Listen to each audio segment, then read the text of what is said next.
मैं जानना चाहता हूं कि पिछले 70 साल किन लोगों ने उनको अलग रखा है। हमने सीसीटीवी का कैमरा तो लगाया नहीं है, हाथ में संविधान की पुस्तक लेके घूमते हैं, रेडी रेफरेंस के लिए पॉकेट में रखते हैं। डंके की चोट पर कह सकता हूं कि यह बिल नेशन के इंटरेस्ट में है और उसके लिए हम लेकर के आए। यह किसी पार्टी के इंटरेस्ट में नहीं है, यह किसी वोट बैंक को सेटिस्फाई करने के इंटरेस्ट में नहीं है, यह देश के इंटरेस्ट में है। अब ये वक्फ बोर्ड की प्रॉपर्टीज है। रिजू साहब ने बताया कि रेलवेज, डिफेंस, इनके बाद ये आती है। वैसे तो ये अब सबसे बड़ी प्रॉपर्टी इसलिए है क्योंकि डिफेंस और रेल तो भारत सरकार की प्रॉपर्टी है, ये देश की प्रॉपर्टी है। लेकिन क्या इसका प्रॉपर मैनेजमेंट नहीं होना चाहिए? क्या इसमें कोई ये कोई कुतर्क है क्या? और इसीलिए checks and balances, prevent misuse, property and powers जो इसमें से डिराइव होती हैं, जो 2000 अमेंडमेंट में असीम हो गई, क्या उसमें चेक्स एंड बैलेंसेस नहीं होनी चाहिए? आप बताइए, वो अकाउंटेबल नहीं होने चाहिए क्या? क्या वो जवाबदेह नहीं होने चाहिए क्या? क्या वो भारत की जनता और मुस्लिम बहनों भाइयों के लिए जवाबदेह होने चाहिए कि नहीं होने चाहिए? यह बिल सिर्फ उसको अकाउंटेबल बनाने का प्रयास कर रहा है, इस बात को हमको समझना पड़ेगा। दूसरी बात, आप तय कर लीजिए, मुझे उसमें कुछ कहना नहीं है, क्योंकि मैं इस फोरम पर जहां बिल की बातचीत चलती है वहां मैं कोई राजनीति लाऊं, इसकी आवश्यकता नहीं है। लेकिन फिर भी मेरे मन में है, इसलिए मैं कहना चाहता हूं। प्रधानमंत्री मोदी जी ने सबका साथ, सबका विकास, सबका विश्वास, सबका प्रयास, इस मंत्र को लेकर के वो चले हैं। और चले नहीं है, इसको उन्होंने पूरा किया है। राधा मोहन जी ने बताया, प्रधानमंत्री गरीब कल्याण अन्न योजना से लेकर के, आवास योजना से लेकर के, शौचालय से लेकर के, कभी नहीं देखा कि ये फॉरवर्ड को मिला, बैकवर्ड को मिला, मुस्लिम को मिला, क्रिश्चियन को मिला, किसको मिला? जरूरतमंद को मिला है और देश की जनता को मिला है, इसकी चिंता की। अब इससे ज्यादा मेन स्ट्रीमिंग क्या हो सकती है? और इसीलिए जब मैं इसकी बात कहता हूं तो मैं ये भी कहना चाहता हूं कि हमें वोट बैंक पॉलिटिक्स के इंटरेस्ट से बाहर निकल करके नेशनल इंटरेस्ट में इन बातों को समझने की आवश्यकता है। अभी मैं यहां यह भी कहना चाहूंगा कि आप तय करें, मुझे उसमें कहने की बात नहीं, हम मेन स्ट्रीमिंग की बात कर रहे हैं। इस देश में कोई भी किसी कलर में ना देखा जाए। मोदी जी के नेतृत्व का सपना भारत का यह है कि सबका विकास हो, सबका प्रयास हो, सबको साथ लेकर के चले। इसीलिए हम लिप सर्विस नहीं करते हैं, हम रियल सर्विस करते हैं। We do the real service. हम लिप सर्विस कर रहे होते हैं। मैंने आपको सारी योजनाएं गिनाई, ये सारी योजनाओं से राधा मोहन जी ने बताया 30% मुस्लिम भाइयों का लाभ हुआ है, इसमें से 35% उन्होंने लाभ लिया है, 35 हमने कभी इसका डंका पीटा क्या? नहीं, मेन स्ट्रीमिंग कर रहे हैं। मैं जानना चाहता हूं कि पिछले 70 साल किन लोगों ने उनको अलग रखा है? किन लोगों ने अलग रखा है? किन्होंने उनको डरा के रखा है? किन्होंने उनके साथ अलग व्यवहार करने की बात की है? ये polity, this polity has to be understood and I will tell you, 50 years later, 100 years later, we will not be there. But the course of action which we take today, that is going to make India stronger, that we have to understand. और आपने 70 साल का experiment करके देख लिया। 70 साल का experiment आपने करके देख लिया, बांट करके देख लिया, वोट के पीछे पढ़ के देख लिया। 2013 का अमेंडमेंट ला करके भी 2014 में वहां बैठने के लिए मजबूर हो गए। इससे काम नहीं चलने वाला। और मैं इसमें आपको बताना चाहता हूं, जब मैं कहता हूं कि लिप सर्विस नहीं रियल सर्विस की है, तो मैं ये कहना चाहूंगा कि ट्रिपल तलाक तो सुप्रीम कोर्ट ने बहुत पहले कह दिया था कि लगाना चाहिए। भारत की जनता लगाना चाहती थी। आपकी सरकार, यूपीए की सरकार 10 साल बैठी रही, आप नहीं लगा सके। क्या तकलीफ थी जो नहीं लगाई गई? क्या वो रेट्रोग्रेटिव स्टेप था ट्रिपल तलाक हटाना, या प्रोग्रेसिव स्टेप था? हमारे नासिर साहब कहते हैं कि we would not like to remain second grade citizen? You made the Indian Muslim ladies second grade citizens. You made it. Second grade citizens. और मैं बताना चाहूंगा कि इजिप्ट में, सभापति जी, इजिप्ट में ट्रिपल तलाक, ये मुस्लिम देशों की बात कर रहा हूं, ट्रिपल तलाक मुस्लिम देश में, इजिप्ट में 1929 में समाप्त हो गया था। सूडान में 1929 में समाप्त हो गया था। बांग्लादेश में 71 में बना, 72 में ट्रिपल तलाक समाप्त हो गया। इराक में 1959 में समाप्त हो गया। सीरिया में 1953 में समाप्त हो गया। मलेशिया में 1969 में समाप्त हो गया। ये सब मुस्लिम देशों का मैंने नाम लिया है। ये भारत देश था जहां हमारी मुस्लिम बहनों को मुख्य धारा में लाने से रोका जा रहा था, और लाने वाले, मेन स्ट्रीमिंग करने वाले नरेंद्र मोदी जी बने, जिन्होंने उसको उनको करके दिया।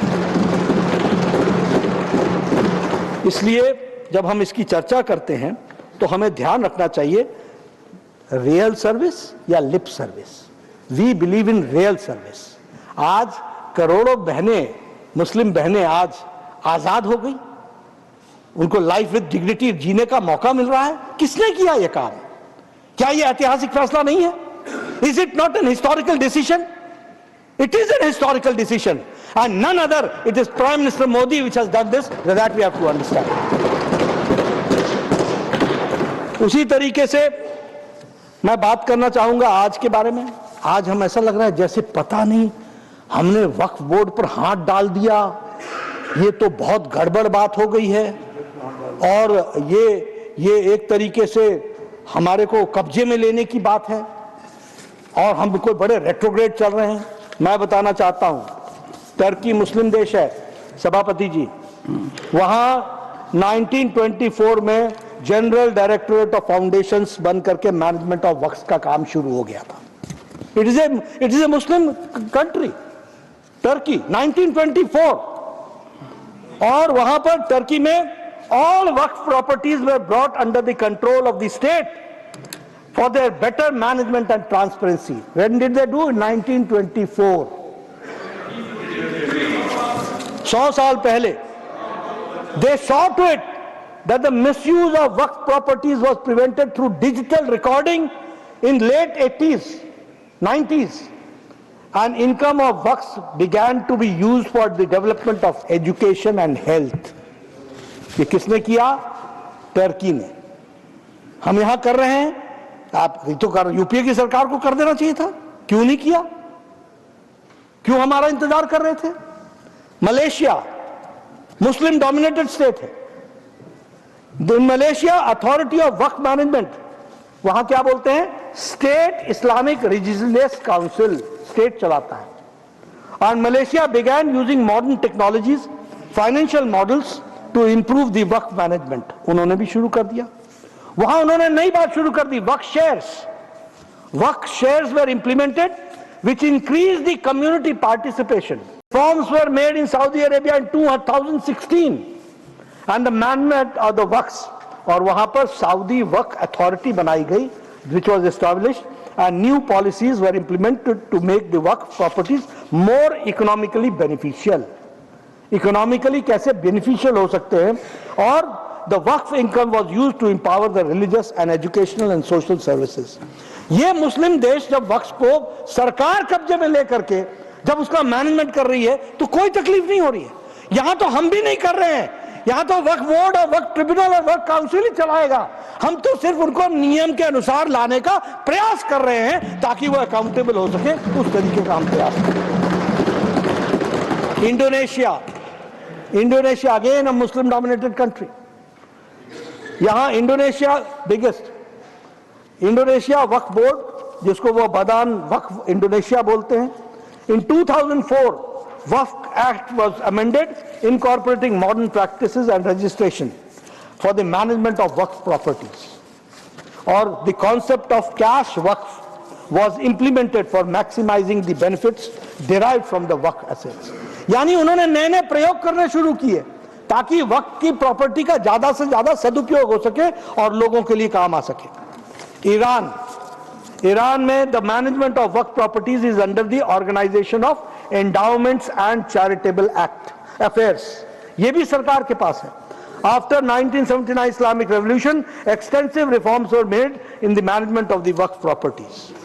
मैंने आपको इसलिए सारी बातें बताई और इन देशों का नाम लिया कि ये लोग जो मुस्लिम देश हैं, जब वो वक्फ की प्रॉपर्टीज को ट्रांसपेरेंट कर रहे हैं, जब वो वक्फ की प्रॉपर्टीज को डिजिटलाइज कर रहे हैं, जब वो वक्फ की प्रॉपर्टीज को अकाउंटेबल कर रहे हैं, तो भारत की धरती पर करने में दिक्कत क्या आ रही है।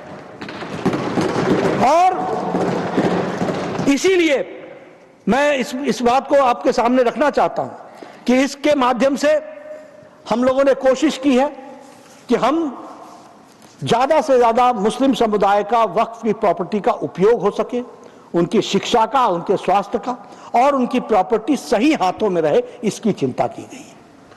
मैं यहां आपको बताना चाहता हूं, 2013 की बात कही गई। हमारे नासिर साहब ने कहा कि 2013 में तो आप भी साथ थे। हाँ थे, साथ हम थे, लेकिन 2020-21 में हमें ध्यान में आया कि 1913 से लेकर 2013 तक वक्फ की प्रॉपर्टी भूमि 18 लाख हेक्टेयर थी, और 2013 से 2025 में नई भूमि 21 लाख हेक्टेयर जुड़ गई, 21 लाख हेक्टेयर जुड़ गई। और इसका दुरुपयोग ना हो, हम नहीं कहते, we are not taking your land, ये 21 लाख भी तुम्हारी और 18 लाख भी आप ही का, लेकिन इसका दुरुपयोग ना हो, इसलिए हमने ये तय किया कि इसको बिल ला करके जो एक्ट में 2013 में जो चीजें मिली हुई थी उसमें कुछ न कुछ परिवर्तन करना आवश्यक होगा। It will be necessary, and law is an evolution, the implementation itself is an evolution process through which it goes. तो इसलिए दुरुपयोग को रोकने का प्रयास उसमें से किया गया, और उसको करने के लिए मैं आपके सामने बताना चाहता हूं। अब ये जो अमेंडेड एक्ट था, grants extraordinary, this act 2013, it grants extraordinary powers to the Waqf boards and appears to override the constitutional and the legal framework of India. ये article 14 of the Indian Constitution, equality before law, equal protection of law, इसको violet करता है 2013। और जो रिज्जू साहब bill लेकर के आए हैं वह उसको प्रोटेक्शन देता है, यह इसकी खूबी है, इसको हमको समझ लेना चाहिए। It violates Article 300A, legal protection from arbitrary seizure। ये आर्बिट्री जो सीजर होता है, ये इसको प्रोटेक्शन मिलती है 300A में, वो उसको प्रोटेक्ट करने से रोकता है। कैसे रोकता है? वक्फ बोर्ड का सेक्शन 40, वक्फ बोर्ड का सेक्शन 40, द बोर्ड में itself collect information regarding any property which it has a reason to believe that it is a waqf property. यानी अपने से ही तय करती है कि यह वक्फ प्रॉपर्टी है, और अपने से ही रियलाइज कर लेती है यह protection against protection from the arbitrary seizure से रोकने का प्रयास है, और इसको वायलेट करता है ये सेक्शन। उसी तरीके से ये वायलेट करता है fair trial, article 21 of the Indian constitution. मैं ये भी कहना चाहूंगा, आप सब लोग हाथ में संविधान की पुस्तक लेके घूमते हैं, रेडी रेफरेंस के लिए पॉकेट में रखते हैं। जब देखिए जयराम रमेश जी ने बता दिया, लेकिन पढ़ते हम हैं। Honorable Leader of the House, Honorable Leader of the House, Jairam ji, showing an object in the House is indecorous. Nothing. ये संविधान की किताब को, And a constitution should never be treated like an object. It's a sacred book, testament for our democracy. ये संविधान की रक्षक है, संविधान की बात करते हैं, रेडी रेफरेंस के लिए पॉकेट में रखते हैं, लेकिन इस्तेमाल हम करते हैं, उपयोग हम करते हैं। और इसलिए मैं ये कहना चाहूंगा कि ये जो violation of the right of fair trial, Article 21, citizens cannot challenge Waqf decision in regular courts. हम 21वीं शताब्दी में जी रहे हैं क्या कि citizens cannot challenge the decision of the Waqf in the civil court? क्या ये आर्टिकल 21 का वायलेशन नहीं है? और सुप्रीम कोर्ट का ऑब्जर्वेशन क्या है कि violation of property is in a way violation of the right to life. It is also the violation of life.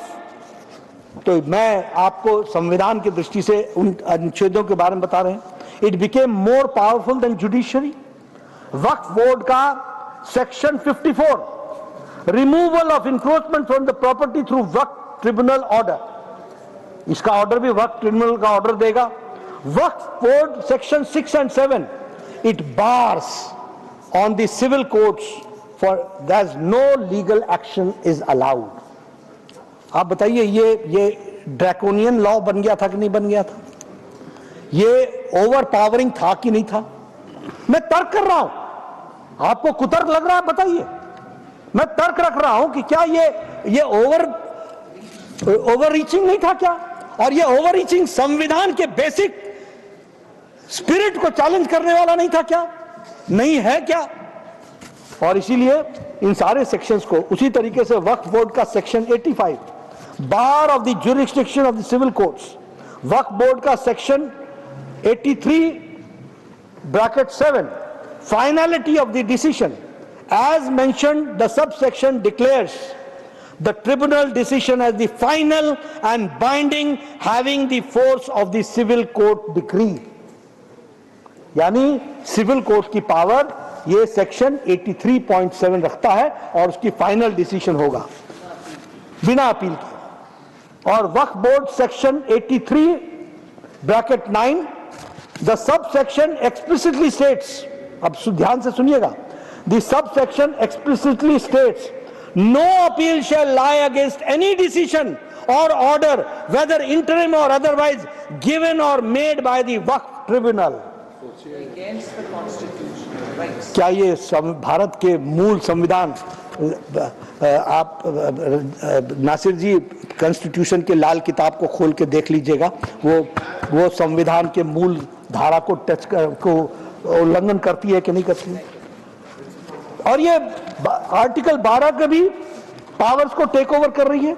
The revenue department और the local authorities will have a limited power over the Waqf properties. यानी वक्फ की properties पर revenue department का भी बहुत limited power होगा. Even the state governments have a limited interference in the Waqf properties, operate outside the normal revenue system. यानी वो normal revenue system के से अलग हट करके ही काम करते हैं. इस तरीके का है. बहुत सी बातें हमारे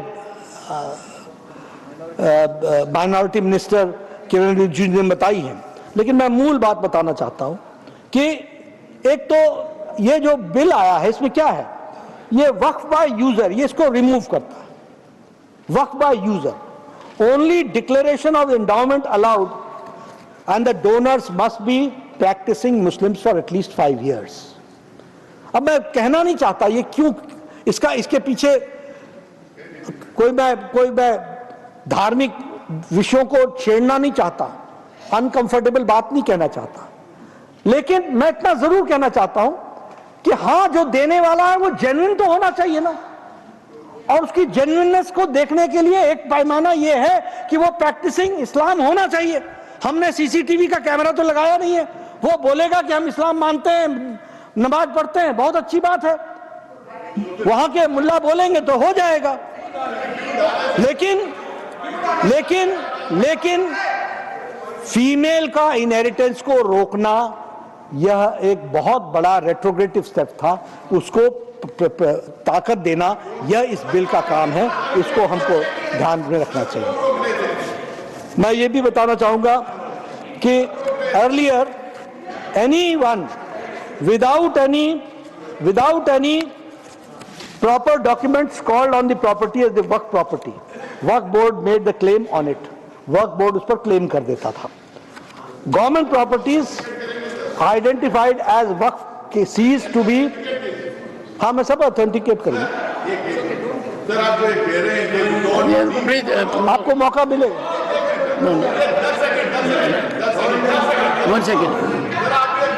one second. 10 सेकेंड। ये बार बार जो कहा जा रहा है कि वक्फ बोर्ड बिना डॉक्यूमेंट्स क्लेम कर देती है, हिंदुस्तान में कितने ऐसे प्रॉपर्टीज और कौन से वक्फ बोर्ड क्लेम है, प्लीज ऑथेंटिकेट प्लीज, कीजिए। Leader of the house, leader of the house. ये जेपीसी को जिसके ये भी सदस्य थे, जो 285 स्टेक होल्डर्स मिले हैं और जिन्होंने जो डॉक्यूमेंट्स दिए हैं वही रख दें यहाँ पर, तो वो ऑथेंटिकेट हो जाता है। We will authenticate. 2000-year-old temple they are claiming is in Waqf Board property. How it is possible? हाँ? नासिर हो गया अब।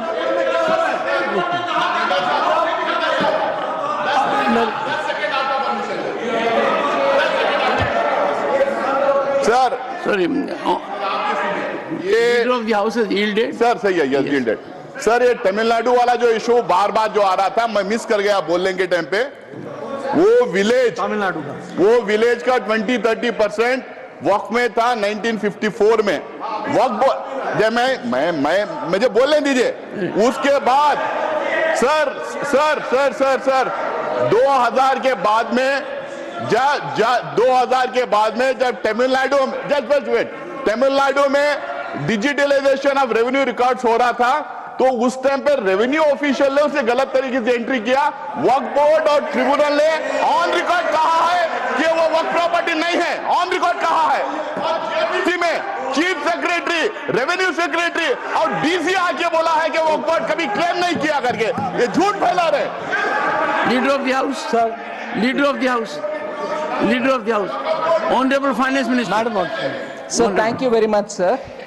I'm not trying to come in with additional facts, but all that has been said before the JPC, but I do honestly request